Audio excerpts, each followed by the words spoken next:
mi ò mọ̀ pé ojú ogun láyé o, ìbá máa ti múra sílẹ̀ láti ìgbà èwe ní bá máa ti múra sílẹ̀. àṣírí tẹ́ ẹ gbọ́ rí lórí ọ̀rọ̀ kú Mohbad ẹ gbọ́ lónìí lẹ́nu Yomi Fábíyì ó tún ti jáde síta. ṣé ẹ bá gbàgbé lẹ́yìn ìgbà tí bàbá Ìjẹ̀ṣà tó parí kéèsì ti bàbá Ìjẹ̀ṣà ó tún ti wá rẹ́dì láti gbárùkù ti láti wá ẹni tó pa Mohbad.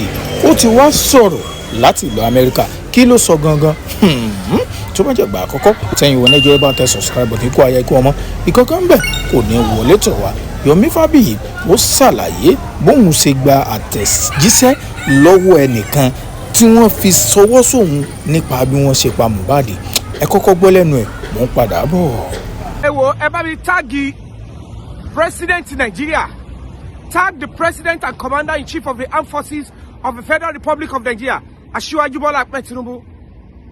Your Excellency, sir, in May 2025, I wrote to you that the video of how Mohbad was murdered,